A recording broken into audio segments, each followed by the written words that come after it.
making it rain. Sure, things are bad. The Saints lost. Derek Carr is hurt, and the offensive line couldn't block a stiff breeze.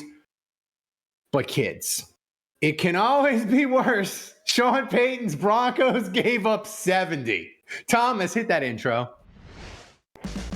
Welcome to the award-winning Saints Happy Hour podcast. Seriously, this podcast has won awards. American standards are dropping every day. The show features Ralph, the best host in the world, who can barely pronounce his own name, much less anyone else's. Marcus Marquez Callaway. Dave is that dude who loves taking bathroom breaks. He's mad about almost anything, so make sure to lower your volume when he speaks. Put that freaking clown meme back up that I made. Jesus Christ. Andrew has sources, watches tapes, and knows football. He rarely shows up on time and wants to commit crimes to help the Saints win. Sean Payton would have done illegal things. Don't tell me I'm wrong, because you know it's true. Oh, and there's also Kevin, who is great at doing mock drafts, but struggles to actually watch Saints games or have a functioning relationship. Budrich wants to know how the doctor's doing. That ended. Anyway, grab a drink, sit back, and enjoy the insanity. All right, everybody, welcome to another edition of Saints Happy Hour podcast, presented by Hard Hide Ponchatoula Strawberry Whiskey. I'm Ralph Malbrough. I'm joined by Dave and Andrew. Also, hello to everybody in the chat tonight. We got Hatchet John. We got Jerry. We got Applejack's first time joining us. We got Mandy, Jason Champagne, the regular crew, guys. Thanks for joining us tonight. We're going to try and pick up the pieces after the Saints blew a 17-point fourth quarter lead. They lost Derek Carr, but that injury news thankfully was good. And the offensive line, which is murdering the football season as we speak. We'll answer your questions. Oh, in the hotline. It's a journey and has maybe the greatest surprise in hotline history. And we'll wrap it up previewing Saints Bucs. Before we start, though, remember to subscribe to Saints Happy Hour wherever you get your podcast. And I also have to mention about our MVP contest. Jerry at JLD Hot Sauces and Knives gave me this custom knife with the Saints Happy Hour logo lasered on.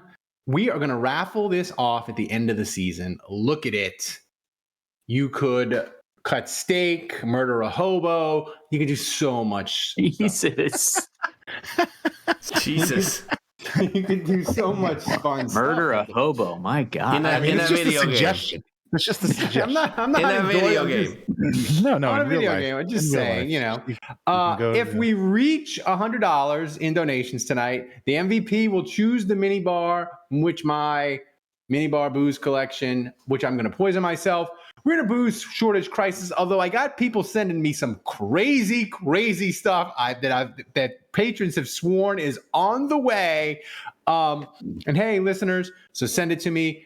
DMs are open on Discord, Twitter. I got like 4 patrons, Dave, with care packages, alcoholic glitter bombs. We got some crazy stuff on the way. Thomas, do we have an MVP leader yet? Ralph's in trouble. Yes, sir. Last week, Saints and Sooners won. We reached our donation goal 2 more weeks in a row, and we're gonna do a live mailbag on Twitch. And tonight we are already at 30% thanks to Budrich. Thank you, Budrich. And I can only say Dev, Taxes, and Hatchet John gifting 5 tier 1 subs at the start of the show. Wow. Thank Who's in you. the lead? So this is what I'm going to be drinking tonight. I got another jalapeno pepper bourbon. That's whiskey. That's disgusting. And I got peach schnapps. Peach schnapps. These are the last. This is the last one that somebody mailed me. This is like the last bottle from my wife's world travel. She used to do weddings around the globe. That's the last one. I'm drinking Hard Hide strawberry whiskey with fresh squeezed strawberry lemonade from the farmer's market. It's amazing. Dave, what are you drinking? Drinking, sorry, my daughter just came in to say goodnight. I'm drinking, this is from 2018. This is Parish Brewing Imperial Reserve. This is a beer. This is a 5-year-old, 6-year-old beer. Imperial Stout. Andrew, what IPA are you drinking? Well, as promised, Jimmy Graham scored a touchdown. I told my wife to go to the grocery store when she was out, and I said, "Hey, I don't care, just get me an IPA." As soon as she came back with the 6-pack, I called Dave and I was like, "Hey, is this going to be a problem? Is this like, are you going to give me a bunch of shit? Do I need to go back out and get a different IPA, or are you going to approve this?" And surprisingly, Dave was like, no, that's good. I'm good with this. So she got me Voodoo Ranger Imperial IPA. Yep. Voodoo. It's the Imperial, so that's probably even more bitter and more. Yeah, IPA. it's at about 9%, and I've taken a couple 70 IBUs. Yes, it smells like a Christmas tree mixed with dish soap.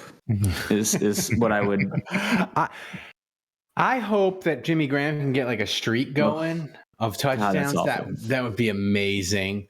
Okay. If he gets 2 in one game, you have to drink 2 of those. Oh my, that would be amazing. If he plays against Atlanta, it's 2 IPAs for 1 touchdown. Yeah.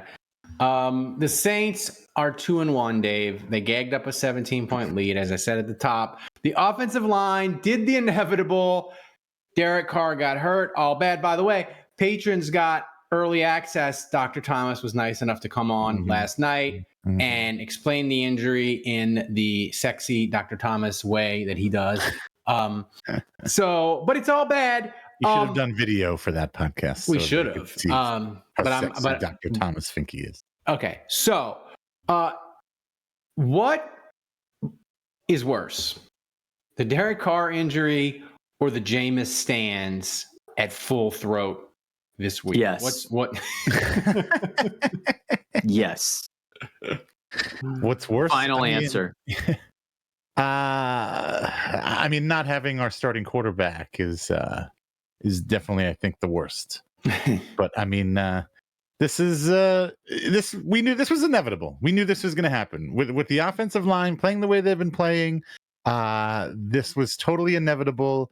If I was Jameis, I would be worried because he's next. And if I was Jake Hayner, I would do whatever I could do to start pissing clean to stay suspended. Yeah, right. To stay. Right. That's right. I'm asking for a trade. I don't know. I don't know what you want me to say. Like the Jameis haters, yes, they're. The Jameis. The Jameis lovers. We don't like the Jameis lovers, right? The Jameis truthers. They're the Jameis hive. Here's the thing. You remember what you were saying, Dave, about the punter, my UDFA son, and how you were like, you almost want him to fail. Like it's almost like what you were talking about, how much you hate the UDFA thing because it's like it almost incentivizes you to root against these rookie guys that we've acquired. I feel like I've reached that place with Jameis. Like it's a bad place where like. I mean, of course, I don't want him to fail. Like, it's not even really Jameis I have a problem with. It's people that you know who. Yeah. Anyway, that's right. So, but it's like, I don't know. I'm in this weird place where I want the Saints to win. I think that naturally implies Jameis has to play at least decent, right, for that to happen. And then if Jameis plays well, then we're never going to hear the end. Then it opens the floodgates. It's just like I can't win. I have the perfect scenario. I have the perfect scenario. Jameis throws 3 interceptions, but our defense wins it. No. I have the perfect scenario. Jameis plays spectacular on Sunday. He plays spectacular against New England.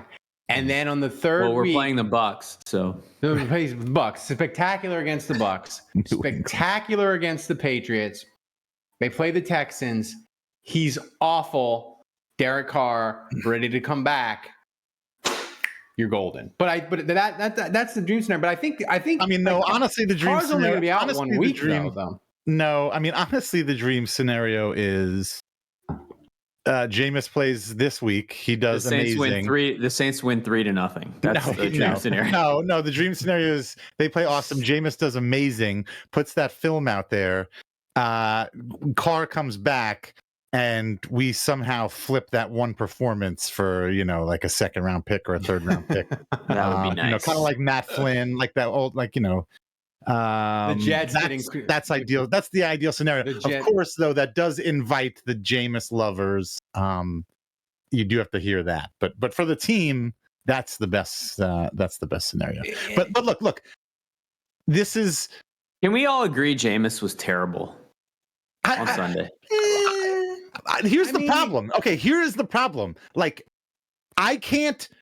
You could put Tom Brady back there, and I don't think he would do that well behind this offensive line. So it's like, I don't feel fair judging any. I don't care who is back. It's not like Derek Carr was playing that well.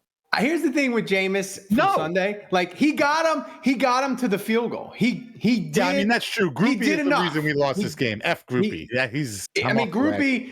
If Groupie makes the kick, I don't necessarily think it's a lock the Saints win, but like Jameis got him down there and did if they barely make enough. The defense gets their act together. They tighten up. They dig deep and get that. I just can't help but be like, dude, you were handed a 17-0 lead. They just needed one. The thing that was so frustrating, they were winning the game 17-0 with 12 minutes to go. Like the Saints, I don't even think they needed to score more points. I just think they needed a drive in the second half. They could have, if they would have had a 6-minute drive to nowhere, I think they would have won. Do you guys feel like Dennis Allen up 17-0 after that interception by Lonnie Johnson? Do you feel like they should have kicked that 55-yard field goal? Yeah. Yeah. I liked it. Yes, I liked it. I wanted to see them go for that field goal. I forgot about that. I mean, yes, I do. No, I think punting was fine. No. The thing is, like, the Saints would have lost that game even if the groupie thing bothers me less than, giving up all those points and failing to get first downs, because I just feel like if groupie would have made that kick, Green Bay would have gone right back down. They had 2 timeouts. They had a minute left. They would have gone right back down the field and gotten a field goal and won. Yeah. I don't know. Yeah. I don't know. It would. I think. Defense. The one thing our team is good at is defense. I mean, that's the one thing. Love was. Yeah, but they were gassed. They were done. I understand that. I get Love it. Love was so bad at money time against Atlanta, though. He was, when it was on the line and they needed to drive down and get a field goal to win that game, he was so bad. What would you call the drives that preceded that? I would call that those were money time drives. I would call one of them the all pass interference offense. Yeah. Yeah. Which sometimes it works. Full credit. I mean, it was literally the all PI offense. Chuck it down the field and see what happens. Yeah. Well, and the no call on the offense, on the push off, on the offensive pass interference, which I saw in real time the first time it happened. I can't believe they didn't call. And they didn't throw a flag on. So the big issue from my couch. The big issue with this offensive line, people were getting mad at me because I tweeted in the first quarter. I was like, if this offensive line doesn't get better for the Saints, Derek Carr is going to die. Yep. And then he gets injured, and they're like, "It's your fault, cripple. It's your fault, cripple." I'm like, "What?" Nah, you can't even blame Ralph for that. Like, we were all saying it. Yeah. So, Andrew, the thing with the offensive line is people are like penning, but like, I rewatched that game today. Everybody. McCoy. Yeah. What the F? Like, he was getting beat with speed. He was getting pushed back. Ramcheck was horrible. The Saints had a play, Andrew, where Nick Underhill tweeted a picture of it out. They had 7 guys blocking. Green Bay rushed 4, and Jameis got obliterated. Like, what is going on with the offensive line? I've never seen it this bad. I struggle to remember a Saints offensive line this bad. Yeah, it's kind of inexplicable. It's the guys doing. Yeah, you paid money, big money to these guys. Ramcheck, McCoy. I mean, those are the guys screwing up. Hurst. I mean, the first thing I do is I actually thought Pete played okay in that game, and I would go back to Andrews Pete and I would bench Hurst. I would start there because it's not like Hurst has been doing anything, and Pete looked okay. So you gotta have Ruiz back, right, from concussion. That's true. I mean, I'm assuming Ruiz will be back this week. Hopefully, he will be. Yeah. Who was the guy that got beat? I forget it now. They showed it on the instant replay. They were talking about it on the broadcast. It was on the outside. The Landon turn. It was a one-on-one. It was a jumbo tight end. Was it Landon? What's the tight the Landon Young. Landon Young. Yeah. That Andrew, you're a tape guy. Like the Saints couldn't have cooked. I mean, he just was like a turnstile. Yeah, but look, like Ramczyk was getting beat by a drum by that guy. So like the solution to that problem is not let's throw Landon Young at him instead. Like that. I mean that's coaching. That play is squarely on coaching. But like I do find it odd that like. I mean, I'm concerned. I'm concerned that Ryan Ramczyk, like with his degenerative knee, like is he cooked? Because he misses a lot of practice, and in the past that hasn't been too much of a problem.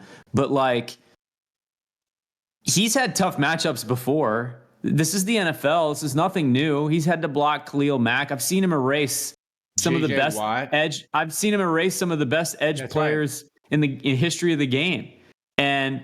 For him to get like, yeah, I get it. The Packers have some edge dude that's pretty solid and quick around the edge, but like that's never been a problem for Ramczyk. And all of a sudden he's imploding. So yeah, I'm worried. And yeah, I'm worried that McCoy all of a sudden sucks. And so I think some of it is communication, blitz. It's just like blitz assignment, rotating over. So like you can watch film, you can study that. You can correct that. I am less worried about that, and I do think there's a lot to be said. Look, this is well documented. I'm not saying anything anyone hasn't heard, but offensive lines don't practice as much as they used to. The play of offensive lines across the league is way down. They don't coach it up as much in college. So like there's a huge learning curve for offensive lines. We know that. But the Saints have an experienced group that have played together for a long time. Outside of Penning, there's no excuses. Yeah. And for Ramczyk to get beat this badly, like, yes, there are blitzes that they're giving up. There's stuff they can work out with technique and film, but sometimes they're just getting straight up beat. And that's the stuff that worries me. Yeah, and because these are supposed to be guys that are maulers, man. Dave, the thing that's most concerning to me about this offensive line, it isn't like they drafted a bunch of these guys and we're like, oh, they drafted them and they're not working out. We need to draft more of them.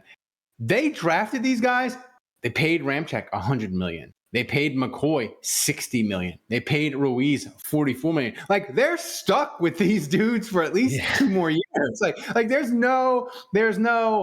I mean, Penning, maybe you could be like he's a bust and draft a guy or whatever. But like they looked at these guys and looked at Ruiz and were like, "Yep, Ruiz." They paid Pete too. He's sitting on the bench collecting money. Yeah.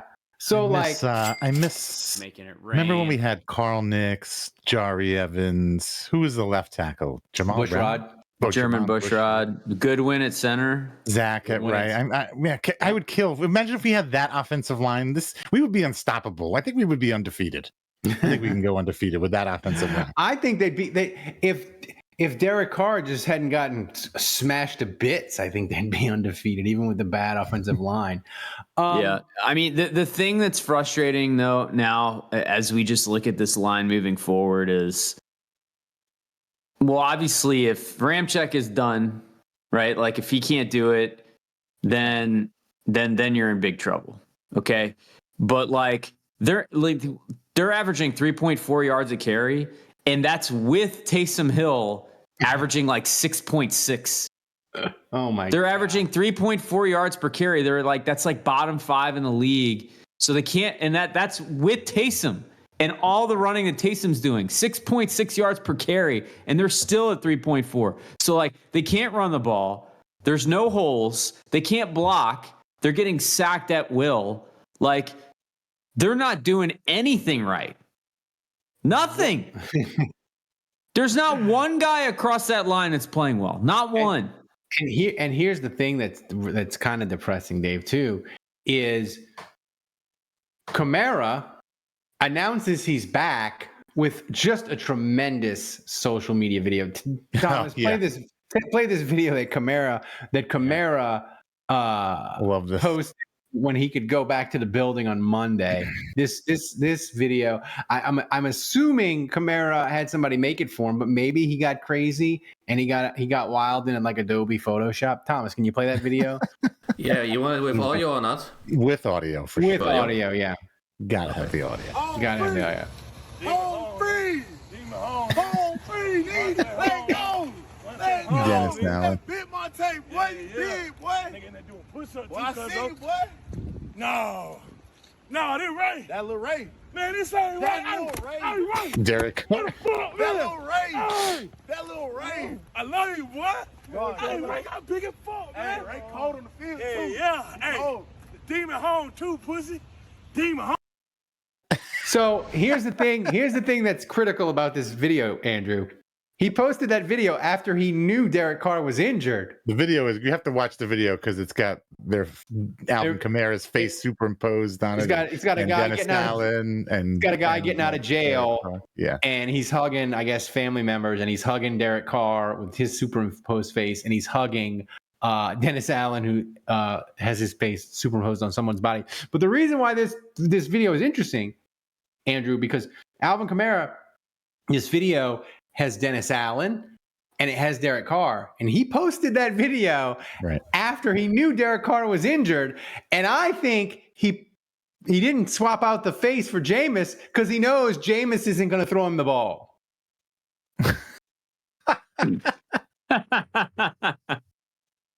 Nice. Yeah. I mean, there's no secret though. Like Derek Carr's the quarterback. He's the guy. Yeah. It's not even a question. I mean, if you look at the finances of it, you know. All right. Well, first of all, a video of that quality, you don't just put that together in a day. Okay, somebody's been working on that for a few weeks. So they put that together before Derek Carr's injury. Like, there's no way a masterpiece like that comes together that quickly. This was in the works for weeks, if not months, if not ever the day that Alvin Kamara's suspension got handed down, possibly, is when they started working on that. But Andrew, this offensive line, like, what is the solution? Because they released Traquan, who he was the greatest blocking receiver in the history of football, I've heard. So what's the salute? Like, what is the scheme solution to this offense? Kamara's back, but this offensive line, it's bad all over. What's like scheme bad all over? And not that you can fit. Well, first of all, like if you're gonna have 7 guys blocking and you're still giving up a sack to a 4-man rush, you're in trouble. That happened on Sunday. What is Zach Strief doing, Andrew? 7 guys blocking, 4 pass rushers, sack in under 3 seconds. So I mean, start with that. They're already trying to put numbers at the problem, and that's not fixing the issue. I mean, that this is how bad it is right now. I don't think fans appreciate how abysmal the offensive line is right now. It is as bad as I've ever seen it. Part of the problem is schematically they have receivers like Olave and Shaheed. And so understandably, the Saints want to run concepts downfield. They want to hit home runs. They want to stretch the field. They want to attack a defense. But I think what ends up happening eventually is you're going to need to load the box with 6 pass blockers, 7 pass blockers, and start to run shorter routes and, embolden all those people on Twitter that call Michael Thomas slant boy by running a bunch of slants. Like, at some point, like, you can't have it both ways. Like, you have, if you want to stop taking sacks, you got to throw shorter routes. You got to do possession. I mean, it's the offense that all of us hated and complained about when Drew Brees was going 6 yards, 3 yards in a cloud of dust, 3rd and 1, and killing you with 1,000 paper cuts, as Ralph used to put it. Like that's the direction this is going to have to go, which would be a shame because then you're losing out on the speed and the field stretching ability of Shaheed and Olave. Right. But like, conceptually, that's where they're going to have to go. Right. Because you can't, I mean, for those that may not be totally X's and O's savvy, I mean, basically, if you want to throw deep, that requires time. And for a quarterback to have time, that requires an offensive line to block for a significant amount of time so that the receivers can get downfield and the quarterback can remain upright and throw the ball downfield. Look, Ralph, I'm going to answer your question. And I talked about this last week. You kind of asked the same question last week. And I'm about to piss in everybody's Wheaties. So cue the sad music, cue the Kevin held music. Look, you're a t-shirt magnate. You got the 2,000 square foot shop. Okay, we got a new one now. Great. Thomas has been just sitting there waiting to press that button to use that new one. Look, I said it last week. Like, these are our guys. Like, these are the guys. You said it earlier, Ralph. We drafted these guys. We paid them. We re-upped these guys. Okay, these are our guys. And there are two options here. It's everything stays status quo, and the offensive line is just garbage trash for the rest of the year, and we deal with it. Or two, somehow, some way, they get coached up. And I'm going to be honest with you. Option A seems way more likely than option B. I think this is it. I think the offensive line is going to be is the death of this season. Will be the death of this season. It'll be the death of the offense. It's going to be the reason we're going to wait. Just like in the Drew Brees, Sean Payton years, the terrible defense wasted all of that offensive talent. Our offensive line is going to be the cause of wasting all of our defensive talent. I really, truly believe that. I think we are, my kid's in the next room, so I'm going to watch my language, but we're effed. We are totally effed. I think we are totally effed. I see no way out of this, and I challenge. Would you be saying the same thing if we were 3-0 right now? How is this going to get better? How is this going to get better? Give me a reasonable If the Saints were 3-0 right now and Group B makes that kick, are you delivering the same speech right now? No, yes. Yeah. Is Derek Carr hurt? No, yes. 3-0 with Derek Carr. No, Derek Carr's still hurt. 3-0 with Derek Carr hurt. I'm going to be honest with you. Before the injury, Derek Carr had only led this team to 10 points. 10 freaking points. And some of those were gifted by good field position. Like, I have to be honest with you. Derek Carr cannot do anything. I said it earlier. I don't give a crap if you have Tom Brady behind this offensive line. You cannot make chicken. This cannot work. It cannot work. Wait, finish the chicken analogy. I don't think I was using the you really butchered that. Hey, Dave, lowering their value. Dave, do you out of this chicken? Dave, I have a question for you. Do you think that Ralph is sending a subtle message here by having Saldiveri as a fathead on his wall? Saldiveri time. Oh, Ralph's pants just got linguini, get the linguini, pasta fagioli. Here's something. No. I asked you two a question. How are we getting? How is this offensive line going to get better? Well, give me an answer to that question. Because if you can't answer that question, then everybody listening to this, the sound of my voice right now, needs to just buckle up and get used to it, because we're in for a long season with this crap. Dave, I'm as concerned as you, and here's why. I'm gonna give people behind the scenes speak. As everybody knows, Denver gave up 70 points. Miami scored 10 touchdowns. I said, I think the Saints are going to get they're going to get a top 35 pick from Denver, because Sean Payton has never fixed a bad defense. He's never fixed it during the year in his entire time with the Saints. And a Denver fan DM'd me and he was like, "That's not true. Y'all won a ton of games. I'm sure Sean Payton fixed the defense during a year." And I was like, "No, bro. He never fucking fixed the defense during a year, ever." And this brings me to my point. He made the offenses more prolific, though. But here's my point, Andrew. I think the hardest thing for a coach to do is fix a disaster on the side of the ball that he's not in charge of. Mm-hmm. I would feel so much better about the Saints if they were 2-1 and we were like, the run defense is garbage. What is Dennis Allen going to do? Right. They can't stop. They stink on third down. What is Dennis Allen going to do to fix this defense? I'd be like, that's cool. He's done that many times. Fixed defense. He fixed the defense last year during the season. It was fine. He'll get it fixed. But I just worry that, like, Dennis Allen he doesn't have the skill set or the capability to fix the offensive line. What's he going to do? And that to me is my biggest worry. So even though I'm not ranting and raving like Dave, I am just as worried as Dave. Yeah, my dad brings up a good point. Can we put Taysom Hill at left tackle?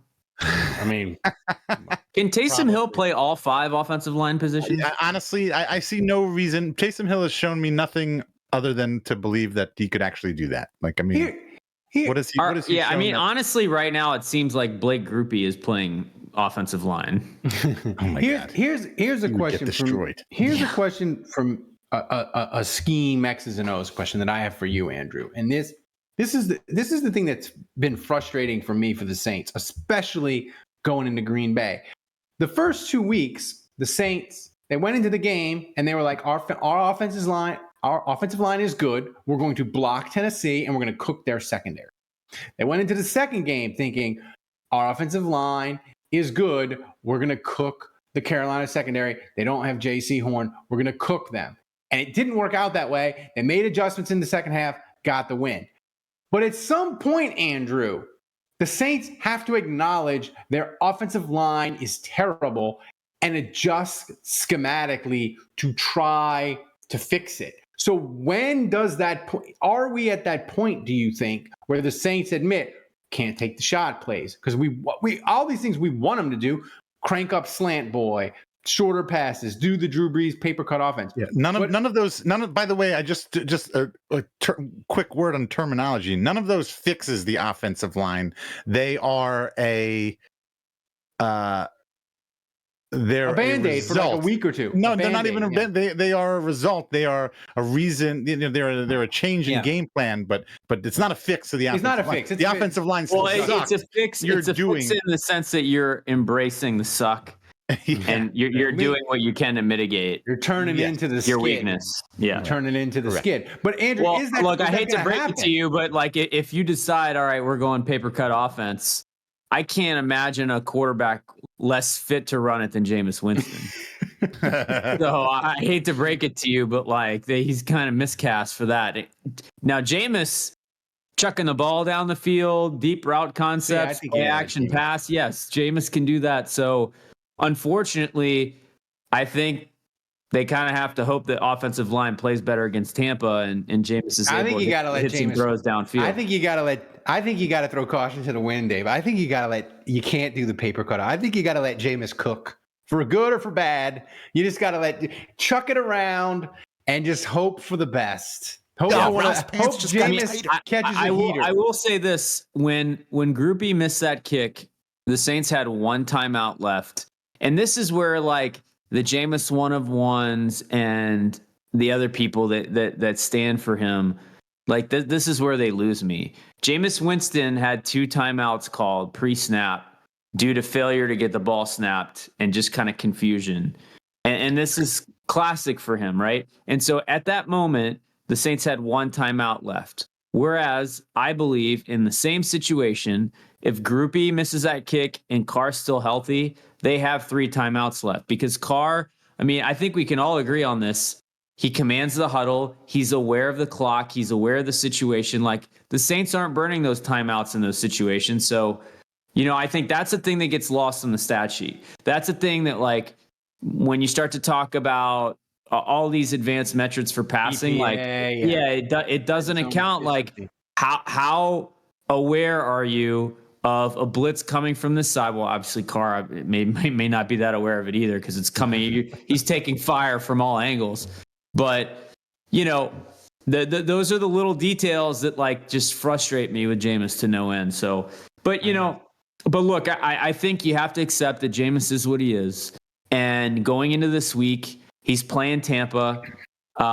We got to hope the line plays better. Hopefully Alvin Kamara, I'm not sure he can do much better than the other running backs if he doesn't get any blocking. So like they have to play better, but it's another week where you practice, you try to figure it out. And, remember, we wwere on a short week this week. That does make things more complicated. You got to block people on a screen. I have one thing to say about Blake Groupie. He missed 1 kick, so he's fine for now. But he's got a very punchable face. Now it's fine because he's been doing well. He's my punchable face. He's our punchable face. He's on our team, and as long as he makes kicks, that's fine. But like the second, if he starts missing kicks, he's got to. I'm going to want to just. I think we would have been way more pissed right in that chin. We would have been way more pissed at Will Lutz. I think the fact that he's a rookie, he's on the road in an outdoor stadium. The fact that he's made all of his, he's made everything 46-yard field goal with the game on the line. Of course, he's going to miss that kick. Every rookie kicker misses that kick. Maybe, I don't know.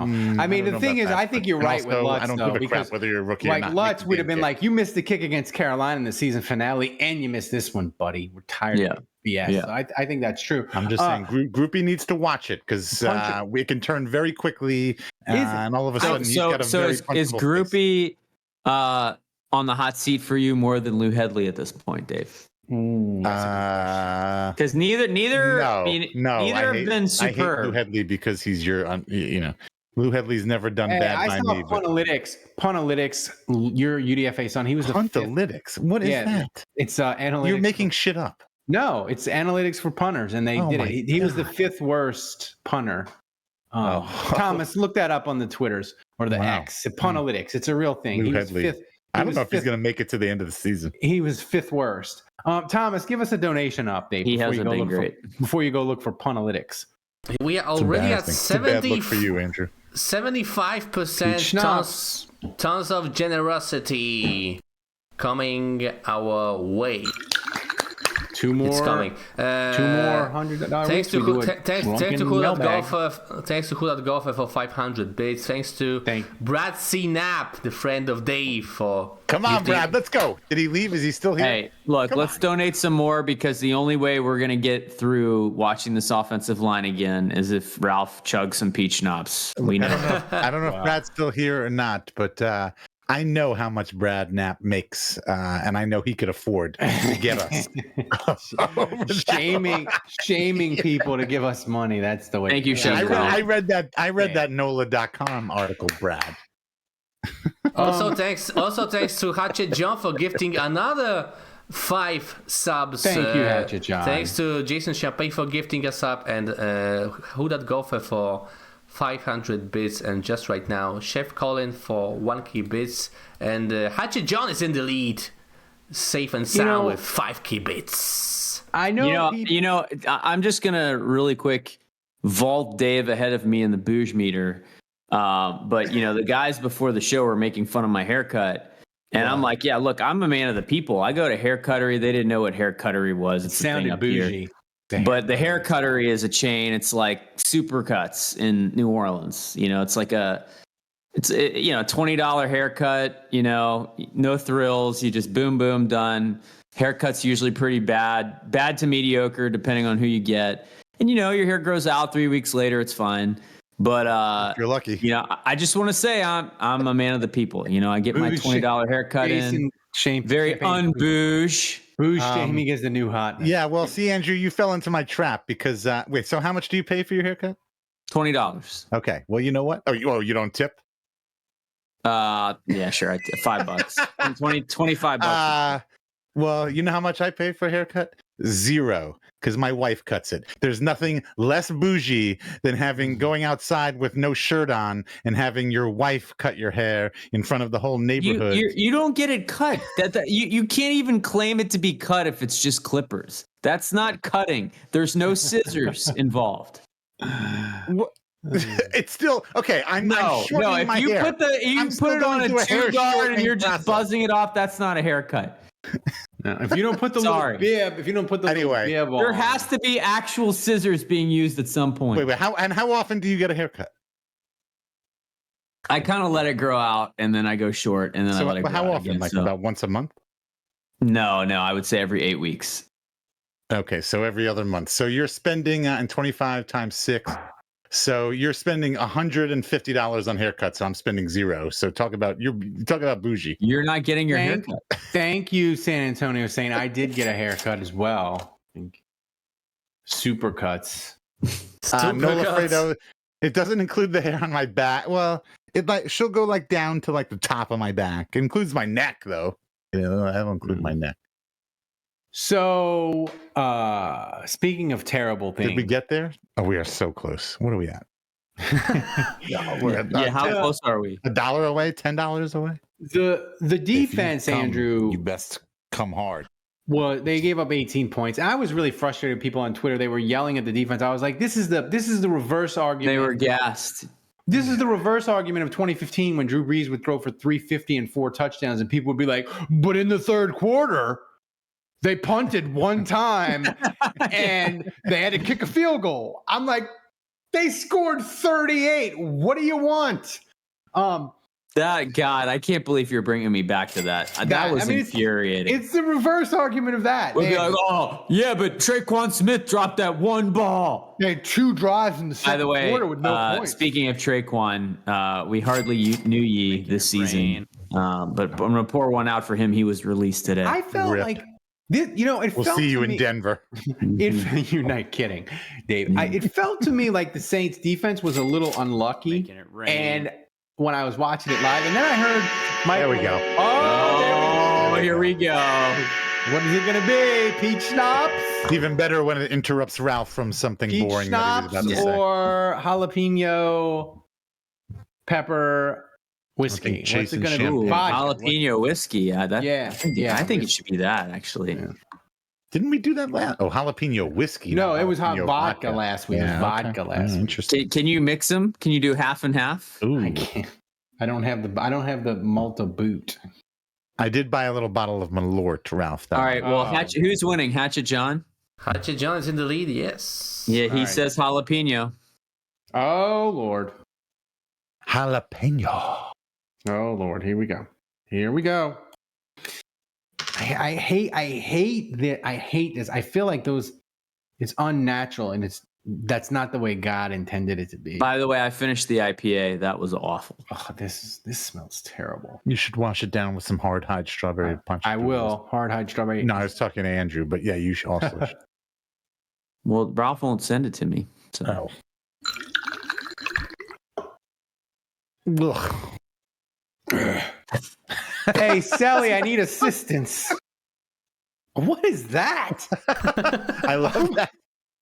That's my new. How was it, Ralph? Put that one on my board, please. Put the hey Sally, I need God. assistance on my board. We're gonna preview that bitch, and I'm gonna be drunk as fuck. It makes me almost want to vomit. I don't need that one. Oh, it's just like the thing that's so gross about the jalapeno black pepper is like you do it, and then the jalapeno and the black pepper, it doesn't hit you until it's like in your stomach, and then it wants to like go back up. Oh, it's like and it like lingers. Oh, it's the worst. Worst. That's from that was I think from who that golfer sent me a bunch of those. That was awful. Terrible. But now we're one. Thomas, so we're one more show, and then we do a drunken mail. Next show. If we reach the goal, we're gonna do it after the show. Oh, Jason Champagne wants to know, what is the bigger dumpster fire, Ralph's guts or the Saints' offensive line? Ooh, that's a great question. The offensive line, which this is one, saying a lot. This one's bad because my eyes are still watering, and I still feel like my stomach gurgling, like wanting to push. One of these off. days, we're gonna get you to puke on the show. Hey, of these Sally, days. I need assistance. I got this. But If Ralph pukes on the show, we will have a meme forever, and it will go viral, I think.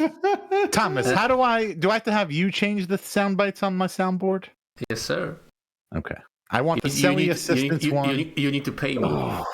Pay? Oh, well, that's not happening. ooh, this one was bad. I'm getting old. I should, and I didn't have dinner. I'm gonna remove some sound bites then. That's the worst joke I've ever heard.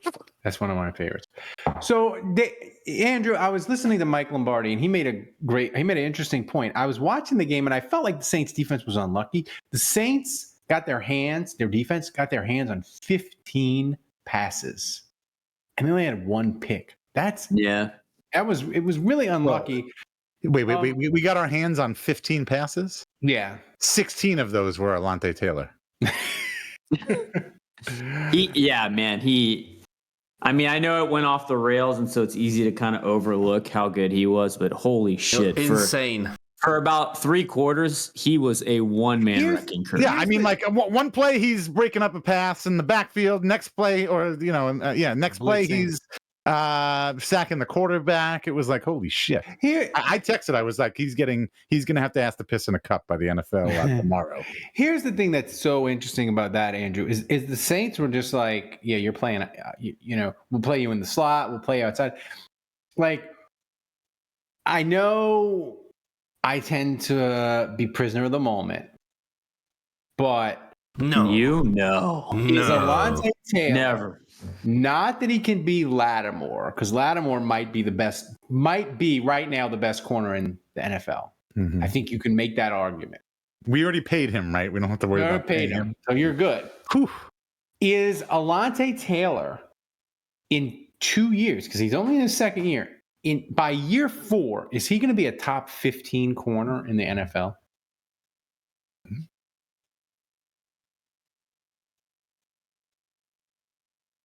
I still think technique-wise, he has some things to clean up. Mm-hmm. I thought Lattimore coming out of college, like, kind of had flawless technique. So I thought he was ready to be amazing immediately, and he was. I thought there was a lot of things on tape last year that Alontae Taylor put out that was like unsound tackling, some things, but he's gotten a lot better. I think he's gotten a lot more aggressive because he's gotten a lot more comfortable. I think he trusts his eyes more, and so his ability closing on the ball is better. I mean, the thing we're seeing right now with Taylor is that he's getting attacked because no one wants to throw it.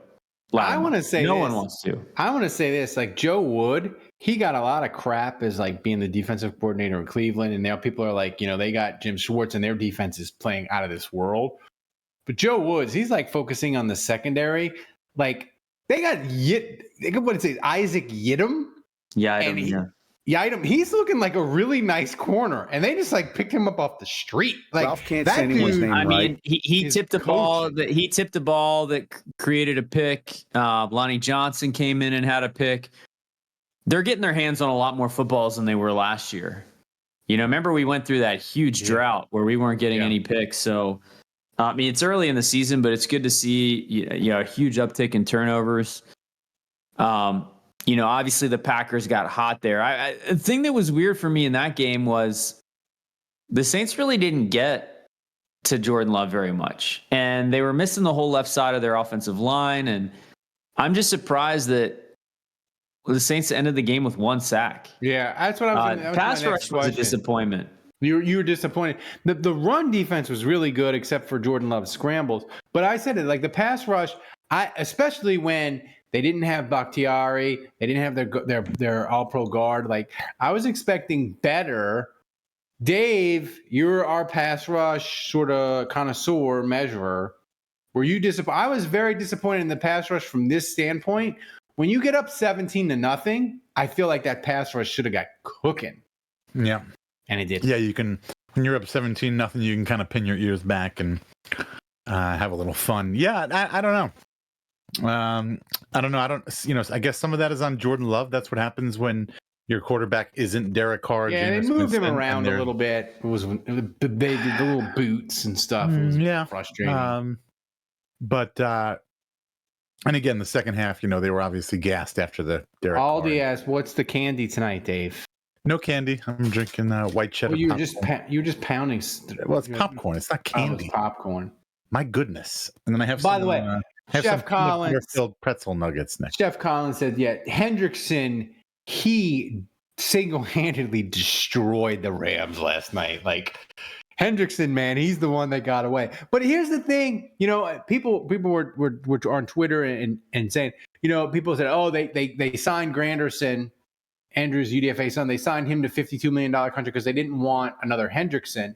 But I think and I wish Andrew would be here, is I think they signed Granderson. It's a different situation from Hendrickson. Andrew's back. So Andrew, the pass rush was a disappointment. Okay, all right. But you said your UDFA son, Granderson, got a 4-year extension from the Saints, $53 million. And people were saying, well, they didn't want to have another Hendrickson situation where a good player leaves. And I was telling them, this is different than Trey Hendrickson, because when Trey Hendrickson left, the Saints still had Davenport. Say whatever you want about him, but he in 2020, going into 2021, he had shown flashes. He had been pretty good. They just drafted Peyton Turner. So they could, in theory, the Saints, their idea was, hey, we can let Trey Hendrickson leave. We got Davenport. We got Peyton Turner. It'll be okay. Yes, it didn't work out that way, and they were wrong, but at least the theory of it was sound. They had to sign. The theory was like, we can't pay too much money at this position, and Hendrickson isn't a top 2 player because they had Davenport and Cam Jordan. So he wasn't a starter. Yeah. But now they had to Granderson is starting. Yeah, and Granderson, they had to sign him because if Granderson would walk next March, Peyton Turner's injured. You got nothing but a 34-year-old defensive end as defense. That's all you got at defensive end. So, like, I would put it to you this way. So, Hendrickson was a luxury number 3 defensive end. Mm-hmm. And I would compare it to Caden Ellis last year. Like, you had DeMario Davis, you had Pete Werner, and Caden Ellis was this deluxe linebacker, your luxury linebacker that the Saints weren't going to pay $5 million a year to keep. So he goes to Atlanta, he walks, he gets that contract, and the Saints are like, yeah, we're not going to match that because we got 2 guys. It's the same thing. Granderson, it's apples and oranges because he's a starter. He's the guy. He is him. Do you think? And he's productive. Do you think he'll live up to that contract though? Like it's not a bargain. Yeah. It wasn't a bargain that the Saints gave him, but if he ends up being a 10-sack guy, he would have got like $75 million. I think it ends up being a steal. Ooh. I do, because he's a starter, and I think he's become, well, he's got to stay healthy, which he has so far. Granderson hasn't really been injury prone, but obviously if he gets injured, misses a bunch of time, then it'll end up not being a good deal. But I think Granderson has earned the right to be on the field regardless of down and distance, because he really has produced at a high level as both a run stopper and a pass rusher. So he's kind of rounded out his game completely. So regardless of down and distance, he can be in there. And so I don't think there's a real limit on his snaps, because I don't think there's a situation where you have to take him out anymore. And so, yeah, look, if he gets 10 sacks, then he's underpaid. Yeah, that contract, like, especially for his age, if he has double-digit sacks, he's underpaid. I mean, it's a good deal for the Saints if he produces. If he gets to double-digit sacks, he would have gotten 5 years, $80 to $100 million in free agent. You're getting ahead. You're just trying to get ahead. And I know it was a small sample size, but I'll just throw out that I saw some nice things. And we've been hard on Isaiah Foskey, especially in the preseason, but I saw some nice things from him in this game. Yeah. Foskey Bears coming on. So, guys, we are presented by Hard Hide Ponchatoula Strawberry Whiskey. Hard Hide Ponchatoula Strawberry Whiskey is a strawberry-flavored whiskey blended with aged wheat whiskey, American light whiskey, fresh strawberries from Ponchatoula, Louisiana. It's 86 proof, blended and bottled in New Orleans, Louisiana at the Porch Jam Distillery. Hard Hide Strawberry Whiskey is not for the thin-skinned. You can pick up a bottle wherever fine spirits are sold in Louisiana, Mississippi, Texas, Florida, Georgia, South Carolina, and Tennessee. To learn more and to find a location to get a bottle near you, go to hardhidestrawberrywhiskey.com. Hard Hide Ponchatoula Strawberry Whiskey is supporting Saints Happy Hour all football season long. Support the people who support the show. Grab a bottle of Hard Hide Ponchatoula Strawberry Whiskey today. Andrew, it was really cool. People were tweeting out and tagging Hard Hide saying, hey, Saints Happy Hour mentioned it so much. Ralph likes it. I'm going to try it out. They tweeted out buying a bottle, drinking it during LSU games, drinking it over the weekend. That was really cool. Do that. It really helps us to let Hard Hide know, hey, you guys are supporting the show. So it was really cool. It does help us because it encourages Hard Hide to continue sponsoring us. And if they sponsor us, anyway, like, Ralph drinks it. He really does like it. I'm still waiting for him to send me some. But if it sounds like something you would like, try it and tag him in a tweet because it has a lot of like indirect ways that it helps us. And so we appreciate it. John over at Hard, he's got some fun stuff for the live show December 8th. By the way, if and you're I'm trying to get him to sponsor my kids' school's golf tournament. And patrons, you got 1 week left to where you have access to the live show tickets. I'm going to tweet it out one more time this week. After that, everybody gets access to it. We only have about 25 tickets left of the seats, and then we'll go to standing room only. I'm just saying, you're a patron. That's a perk. How many people are is it unlimited amount of people, or is there a max we can have? No, well, there's 65 seats, and then we can go up to like 110 standing room only tables outside. We can fill that out. So y'all better get with it. It's live show. It's going to be amazing. More than 100 people that love us. Andrew at Sports Drink, he's been amazing. This live show is going to be our best one yet. This is going to be more like if you went to our first live show. I think it's going to be more like our first one, and less like our most recent one, because it'll be more about us. We won't have other members of the public just there. That's right. Who aren't necessarily there for us. So I think it's kind of getting back to it's basically you're buying a ticket to a show, which I think we should do like an hour and a half or 2 hours. I mean, I think we could do. I'm being serious. Like, if we're not going to have an opener, I think we can give people at least 2 hours. It depends. What is the Saints' record on December 8th? Tell me the record. We're 2-14. We can easily. Then we're going hours. Then we're just going to go 5 hours, and I'm just going to drink multiple boots of hard strawberry whiskey. That's what So Butterich is saying that we might need to celebrate Foskey in the tune of a theme song. Ooh. I personally would recommend Gummy Bear bouncing here and there and everywhere. Like, if you could get that soundbite for Foskey, that would be sick. Oh, yeah. Thomas, is that legal on Twitch? Can we play the Can we play the? Does anybody even still care about the rights to any of that music? Probably not. That's why it's okay. Aldi says the Muppet Show tonight. That's a good one. The same reason nobody's ever come after us for. The what's your face music, the Morton Anderson music. Take it to the top. Yeah, take it to the top. Dude, Thomas, I don't need a donation update because we hit the goal. So I mean, there's still an MVP battle, Ralph, for the knife. Yeah, Ralph. Plus, I thought if we get to 17,000, will you drink again? That's right. I will drink again. I will drink the peach. How far are we? That's not a knife. That's not a knife. This is a knife. Okay. Like I said earlier, that's like a Cockney version. You're not Australian. You're like from somewhere in England. I'm not Australian. So this is a knife. That's not a knife. Speaking of donation updates, thanks to Jason Champagne for gifting 2 subs and to Budrich for 500 bits. Yeah, Budrich. Hatchet John is still in the lead, right behind them. Jason Champagne and a bunch of people. Jason Champagne wanted me to mention, I didn't know this, but I guess he's a Nichols alum, and he wanted me to mention that Tulane kicked Nichols' ass.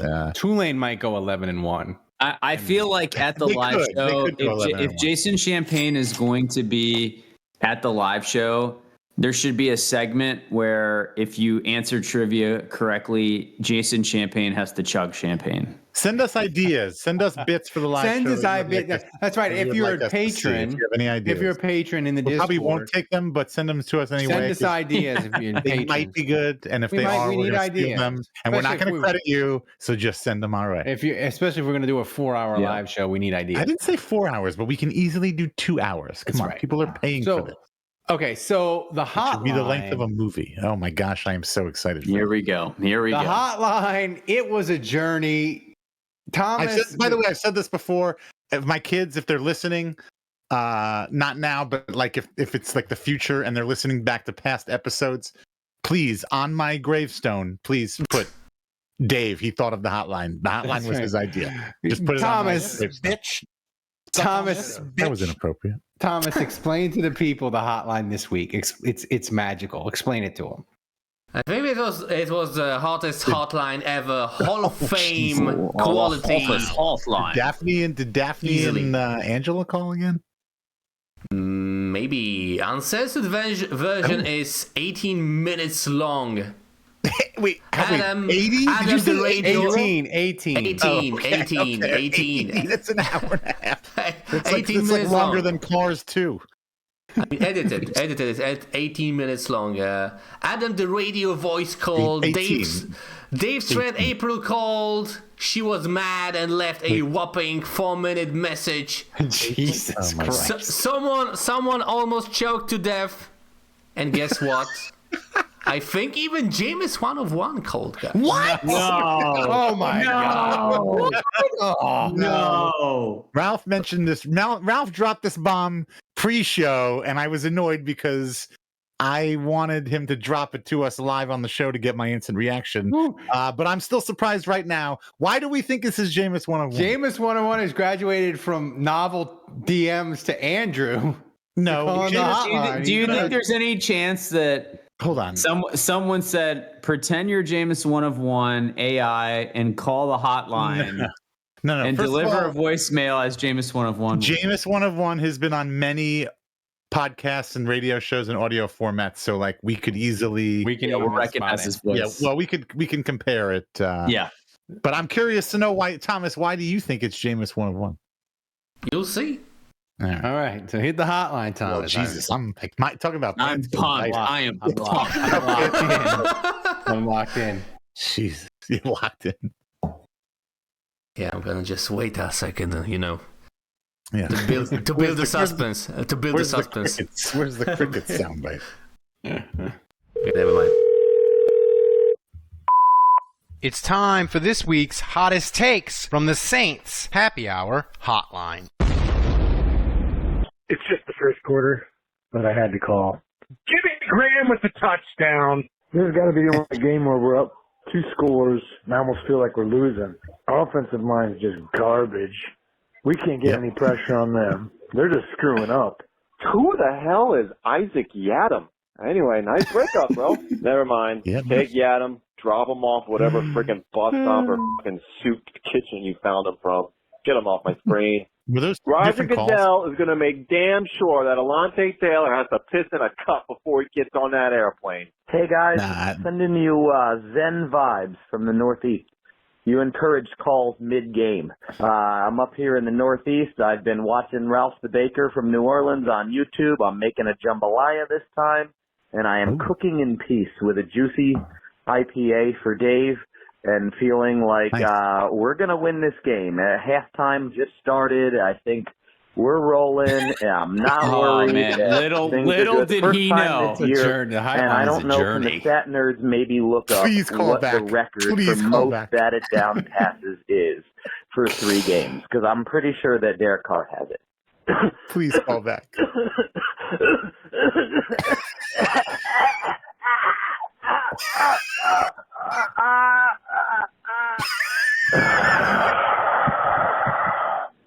Here we go, reverting back to 2022 bullshit. Had fucking Jameis Winston had to start. Derek Carr's out for hopefully not too long because it's clear we need him. It's clear we need him badly. It's just the same shit over and over and over and over and over and over and over and over again. What the? I'm gonna need another Saints Happy Hour mug after this. Mine got broken. Hey guys, it's me, April, calling back. I called early and I was sad and I was f***ing depressed, but now I'm f***ing mad and angry because we lost this f***ing game. So it's up to you if you want to play my first call, and now I want to play my second call. I don't know what you guys want to do. I'm not mad at you. I'm not mad at anybody. I don't understand what the f*** I'm watching. It's like, do we time travel back to last season? Because I feel like I'm watching the same f***ing shit from last f***ing season. When is this ever going to change? Like, when is it going to change? Miss game-winning field goal? Like, that sounds familiar. Hurt quarterback? That sounds familiar. Horrible O-line? That sounds familiar. F***ing defense deciding that they don't want to play as hard at the end of the game? That sounds familiar. What the f*** else doesn't sound familiar right now? Like, where are we? What are we doing? Yeah, get our hopes up, think that good things are coming, start the season, injuries aren't crazy. All of a sudden, oh yeah, injuries. Does that sound familiar? Anyways, guys, I don't know what to say. I don't even know. I'm done. I don't even know what I'm doing right now. And then we have the fucking early game every fucking Sunday. So yeah, I get to watch the game. The whole day's ruined now. So what do? I don't even know. Anyways, I hope you guys have an awesome week. And I hope that this didn't ruin your day as much as it ruined mine. Can't even talk. It did. Who dat? Yeah, Jameis 101. Go fucking suck it. Love the podcast, guys. Later. Whew. Wow. Wow. Wait. Who did you think is Jameis 101? Did you do a cock tease, Thomas? By the way, April you have to listen to the uncensored hotline for Jameis 101. Wow, come on. That is he didn't call. He left the angrier calls for the uncensored version, and he left the second part of April's call. No, the first part. I want to hear April when she was excited. April. She might be on the Mount Rushmore of female fans. Sorry, guys, of the podcast already. It's hard to choose which ones to include in the main show. It was 18 minutes I long, guys. I have to say this. Listening to those calls, I've been feeling kind of down since the Saints lost, pretty much until this podcast started. Until the hotline. You need to bring the energy for the hotline when they win. The hotline when they win is not nearly as good as when they lose. Yeah. But you need to bring the same energy when they win. You know what it made me realize is that there are a few times during the course of a week where I feel more alive than when the Saints are playing. And I live and die with every fucking sack and touchdown and first down the Saints get. And I know any of you listening to the show, I know you feel the same way. And there's something about that hotline, and it puts me right back at that place, that visceral just reaction to the anger, the joy, the pain, and I don't know. Part of me was listening to that and being like, God, why do we put ourselves through this? The Rashid Shaheed punt return, a punt return for a touchdown might be the most. Oh my God, that was incredible. Might be the most amazing 10 seconds. Did you know that it was 4 years ago? The last time the Saints ran back a punt for a touchdown. 4 years. That's right. It took us 4 years to see that again. Who was that? Was that Roby? Deontay Harris. Harris. Yeah. You mean Deontay Hardy. So, guys, no, he was Harris at the time. The hotline, it was chef's kiss. But guys, all we ask is when the Saints win, bring the same energy to the hotline when they win as when they lose. So, the Saints, now we got to get to the mailbag. The Saints Happy Hour viewer mailbag is brought to you by Hard Hide Ponchatoula Strawberry Whiskey. You can pick up a bottle wherever fine spirits are sold in Louisiana, Mississippi, Texas, Florida, Georgia, South Carolina, and Tennessee. But not Virginia. I don't know, not yet. So to learn more, and go buy some. Go to Harris Teeter and buy some. Yeah, to learn more and to find a location to get a bottle near you, go to hardhidestrawberrywhiskey.com. Thomas, do we have an donation update? Yeah, a quick one. San Antonio Saint donated 200 bits. Thanks, man. Hatchet John is still in the lead. You know, I'm going to DM Jameis 101 right now, and I'm going to tell him to call the hotline. Who? Jameis 101. Tell him if he's going to be I already called Andrew.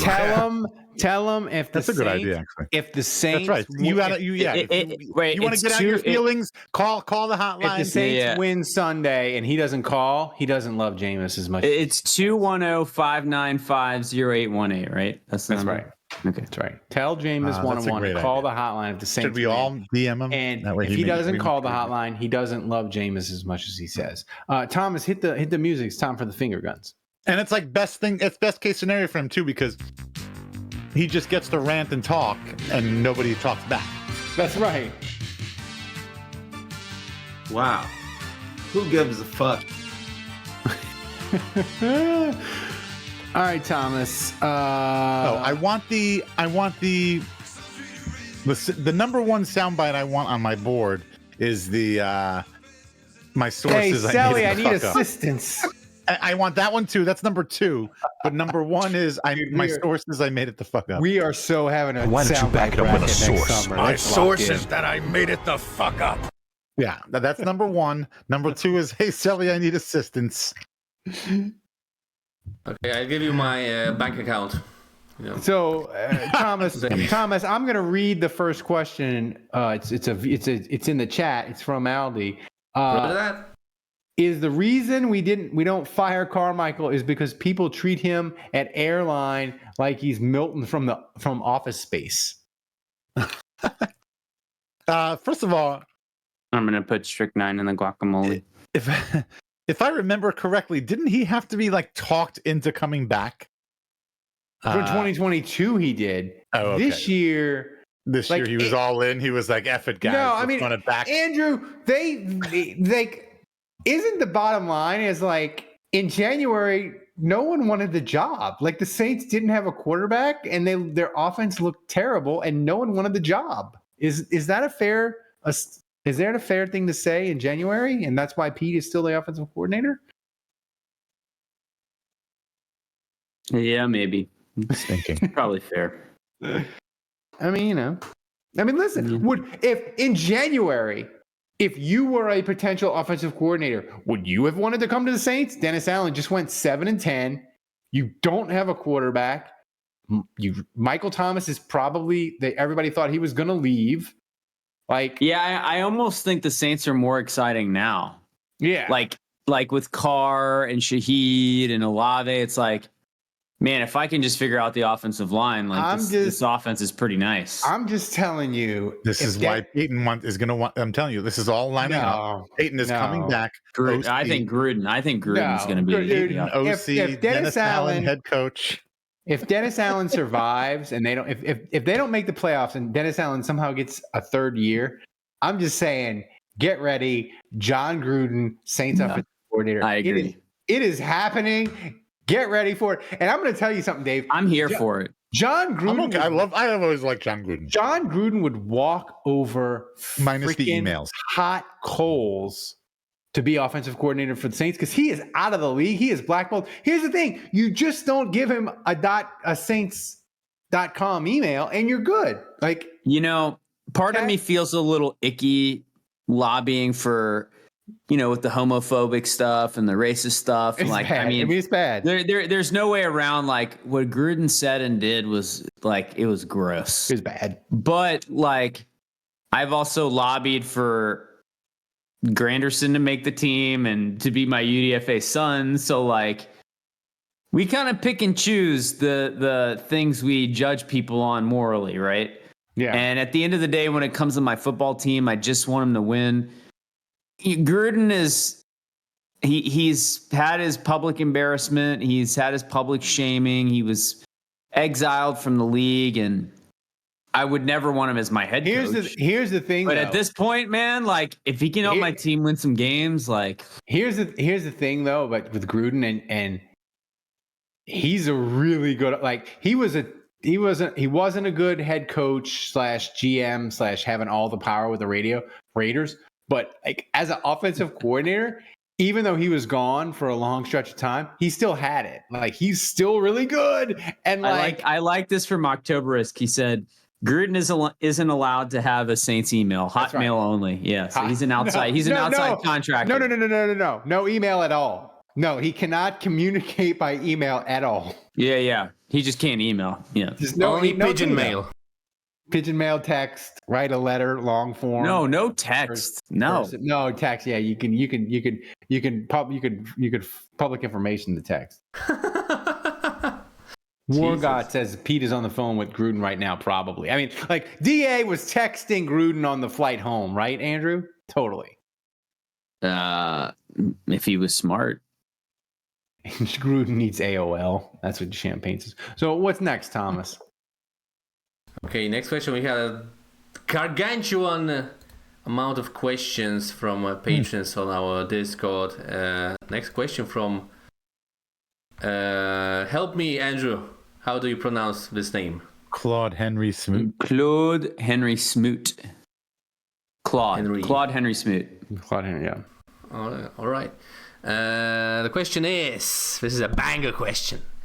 Is it possible that propensity to refer to Derek Carr as David has become a self-fulfilling prophecy, causing Derek to get sacked much like his brother, implying that beating Derek Carr has taken as a Saint is actually Ralph's fault and not the offensive lines? I really wish my only response to this question is that, Thomas, you are absolutely 100% right. This is a banger. This is the meanest question you people have ever asked. Wow. Yeah, I wish we could get. When we get the rundown, which I actually didn't even get a rundown this week. I didn't. But if we did get a rundown, I wish that it would also include the specific questions we were going to get, so that I could come up with something hilarious for this. This is a banger question. I feel like a banger, hilarious question like this deserves an equally hilarious answer, and I'm too drunk to think of something right now. It's mean, is what it like. Just, you know what it is? It's racism. Blame the cripple for your problems. Being crippled is not a race. Thank you. What? It's not racism. Discrimination. Racism is a specific form of bigotry. Cripplism. Where you discriminate based on race. You're complaining that we're discriminating based on your handicap, disability, and your disability, which whatever it is, it's wrong. Which is but it also, you're disabled, and that should be taken into account. It can't be ignored. Well, whatever. It's a horrible question. What's next, Thomas? I don't like that question at all. It's mean. Claude. He's probably not. No, I will say this. I will say this about Ralph. There's something to this. Ralph has been taking fantasy players for years. Right. And those fantasy players immediately turn to dust. Their fantasy football production immediately goes down the toilet. His fantasy teams lose at will. And sometimes Ralph makes good decisions. Yahoo predicts that he's going to win 130 to 89. And by God, he loses because players get injured, they fumble, they miss kicks, they give up 50 points. And so Ralph has been banished from taking Saints players in fantasy. Ralph, how many times in a row have the Saints lost when you've attended the game now? What's your streak at? No, they won. They beat Tennessee. So before that, what was the streak? No, before that, it was 5. It was 6 in a row. But I forgot they beat the Raiders last year. I went with my brother. So the streak ended last year at 6. So you're saying the Saints are 2-6 in your last 8 games? 2-6 or 2-0. We got a winning streak going. 2 straight. Okay. You get where I'm going with this, right, people? It's my fault. Anything that Ralph touches goes to shit. Yeah. And I think this. What's the opposite of Midas? I think this question has a lot of legitimacy. Anything I touch with my bad arm turns to shit. Has Ralph shook hands with Trevor Penning with his bad hand? Maybe. It's terrible. I hate all of you. Thomas, what's next? Maybe all it takes is a look, man. He looked at him. A Luke. What did you do? Did you touch Ryan Rapchick's knee with your bad hand? No. Admit it. I just looked at him. Maybe if Penning was dating Taylor Swift, he'd play better. If he just has to touch Ryan Ramczyk, what the hell did he do to Marcus Davenport? Oh my God. Illegal things.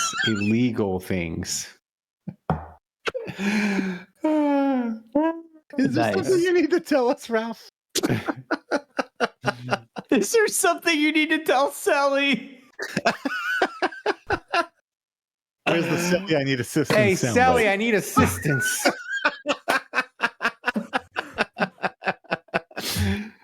If not, I'm going to get Marcus Davenport in here. He's hurt again. Shocker. Is he? Shocker, yeah. From now on, anytime somebody gets injured, it's going to be like Ralph touched him with his dead arm. Get the Ralph touch. What's next, Thomas? Right, next question from Aldi Marino, and he asks, if you are DA with the seat getting hotter, Carmichael and the Doug Marone, should either or both be fired? Wait, Doug Marone is coaching this team? I didn't even know that. He's back. He's the offensive Really? line coach. Are you serious, Dave? Oh, he's the offensive line. Well, that explains so much. No, yeah. Doug Marone should. I mean, I don't see how you could keep him. You know, and honestly, I'll take it a step further. You know, Pete Carmichael's. He's responsible for the protection plan, and like if this season ended today, obviously it doesn't.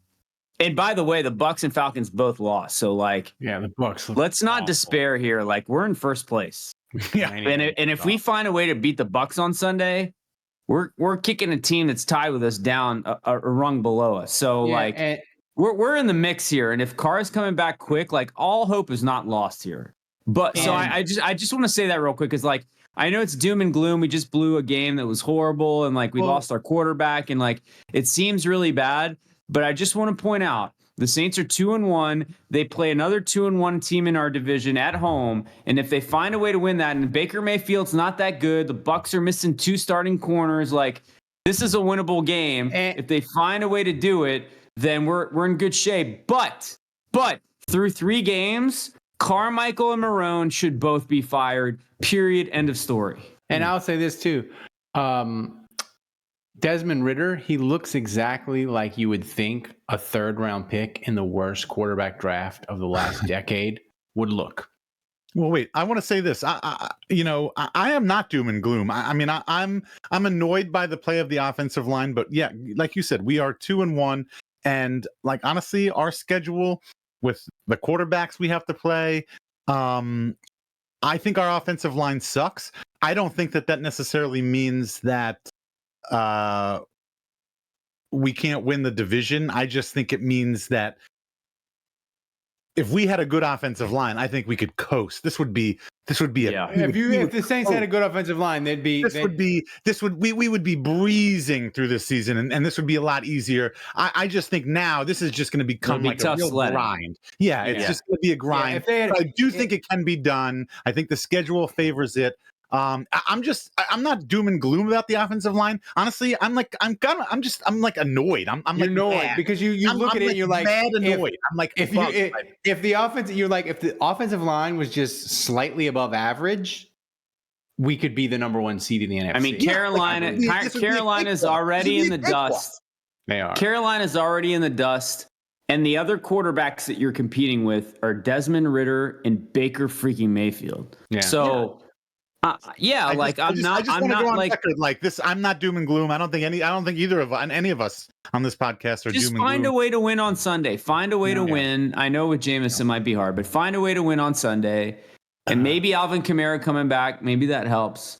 But you can name it that. You can name this. But getting back to this question, like this is why a season is 18 weeks, 17 games long. Like you don't overreact after 3 weeks, especially when you're 2-1, because a lot of the things that you identify as problems in week 3, they get fixed. And 10 weeks down the road, you thought it was the offensive line, but oh shit, now we suck at this position. And that happens all the time. And like the arc of an NFL season, you guys have been listening to this podcast long enough. You watching the Saints for long enough. We all know this. What you expect right now completely gets turned on its head. And by the end of the season, either your team gets better or your team gets worse. And the reason why it's worse is usually not the reason that you're losing games early in the season. So that's how it goes. And I'll give it another positive. After 3 weeks last year, the Saints were 1-2. And they were just, Dave, shooting themselves in the dick over and over and over again. Like the first Tampa game, your boo, Mark Ingram's going in for a touchdown. He fumbles. Kamara, who never fumbles. Carolina picks it up and runs it in for a touchdown. Like they were just stepping on rakes everywhere. And this year, they're 2-1, mostly because even though the offensive line's been a disaster, they're mostly 2-1 just because they're not turning the ball over, they're not stepping on rakes, and Derek Carr was doing just enough. So like it's positive. So I will say this: if you look at the defensive lines that the Saints have played, it's good. The first 4 weeks might be the toughest fronts that they face all year. And so they're kind of getting blasted by good fronts. I wasn't going to be this positive, Andrew. Jesus, let's turn it down a notch. Come on. I mean, no. This is going to be another week where next week too.